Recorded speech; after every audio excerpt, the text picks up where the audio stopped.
Hello friends, आप सभी का मेरे यूट्यूब चैनल महेंद्रगढ़ ब्लॉगर रेखा तंवर में बहुत बहुत स्वागत है। आज मैं आपको बताऊंगी माता सीता की एक ऐसी घटना के बारे में जिसमें माता सीता ने क्रोधित होकर इन 5 को श्राप दे दिया था, जो आज कलयुग में भी ये 5 भुगत रहे हैं।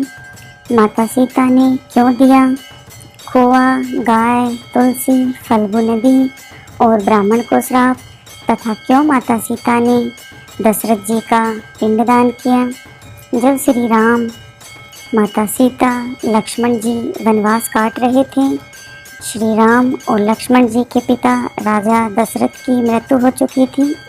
उसी दौरान पितृपक्ष था और उन्हें पिंडदान करना था, जो किसी पवित्र नदी के किनारे जाकर होता है। इसलिए ये तीनों गया की फल्गु नदी के तट पर पहुँचे। कहते हैं कि श्री राम, लक्ष्मण और देवी सीता गया फल्गु नदी पहुँचे।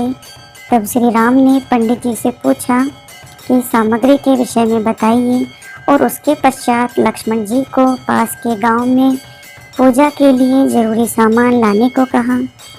जब काफ़ी देर बाद लक्ष्मण जी नहीं लौटे, तब श्री राम ने खुद ही जाकर लक्ष्मण जी की खोज खबर लेने का निर्णय लिया। वहीं दूसरी ओर पंडित जी उन्हें बार बार शुभ मुहूर्त के निकल जाने की बता रहे थे और साथ ही अपनी तैयारियां जल्द ही पूरी करने को कह रहे थे। श्री राम तुरंत लक्ष्मण जी की खोज में निकल पड़े। इधर जैसे जैसे समय बीत रहा था, सीता जी की चिंता भी बढ़ रही थी। समय बीत रहा था और श्री राम तथा लक्ष्मण जी लौटे नहीं थे। इस बार देवी सीता ने यह निर्णय लिया कि उनके पास पूजा के लिए जो भी सामग्री उपलब्ध है, वे उन्हीं से स्वयं पूजा करेंगी। तब देवी सीता ने पंडित जी से कहा कि श्री राम और लक्ष्मण को लौटने में देरी हो रही है, इसलिए वे पूजा आरंभ करें। शायद वे तब तक वापस आ जाएंगे, और अगर ऐसा नहीं हुआ तो वे अकेले ही यह पूजा समाप्त कर लेंगी।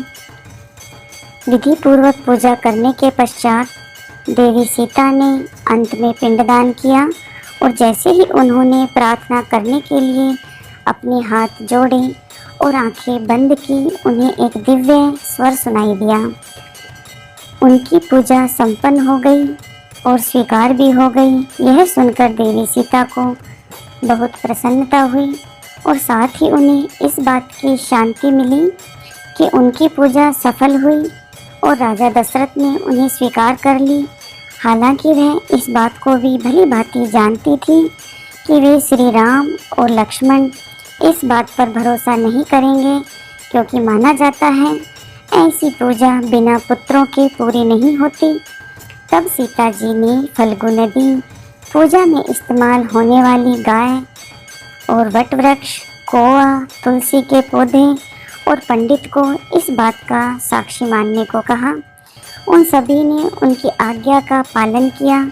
श्री राम को लाख समझाने के बाद भी जब सीता जी की बात नहीं मानी, तब सीता जी ने सभी साक्षियों से अनुरोध किया कि वे श्री राम को सच्चाई बताएं।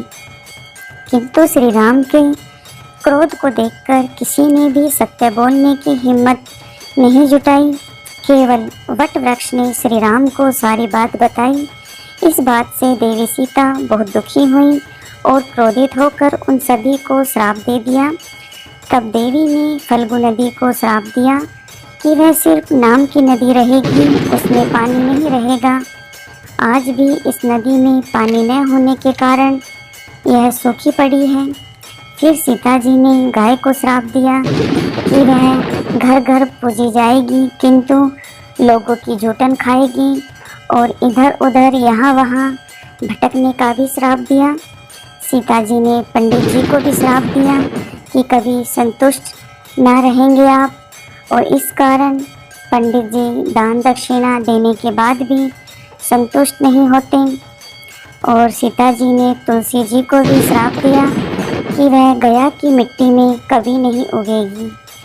सीता जी ने कोए को भी श्राप दिया कि वह हमेशा लड़ झगड़ कर खाने का श्राप दिया और वह आकस्मिक मृत्यु होएगी। और सीता जी ने वट वृक्ष को आशीर्वाद दिया कि पिंडदान में इस वृक्ष की उपस्थिति जरूरी होगी और साथ ही देवी सीता ने यह भी कहा कि जो सुहागिन स्त्रियां वट वृक्ष की पूजा करेंगी और साथ ही देवी सीता ने वट वृक्ष को लंबी आयु और दूसरों को छाया प्रदान का भी आशीर्वाद दिया और यह भी कहा कि पतिव्रता स्त्रियां इस वृक्ष की पूजा करके अपने पति की लंबी आयु की कामना करेंगी। अगर आपको मेरी यह वीडियो पसंद आई तो मेरी वीडियो को लाइक करें, मेरे चैनल को सब्सक्राइब करें और बेल आइकन को प्रेस ज़रूर करें ताकि इस तरह की हर नई वीडियो आप अपने फ़ोन पर देख पाएँ, कोई भी वीडियो मिस ना कर पाएँ। तो मिलती हूँ आपसे एक नई वीडियो के साथ, एक नई अच्छी सी धार्मिक कहानी के साथ। तो तब तक के लिए बाय बाय।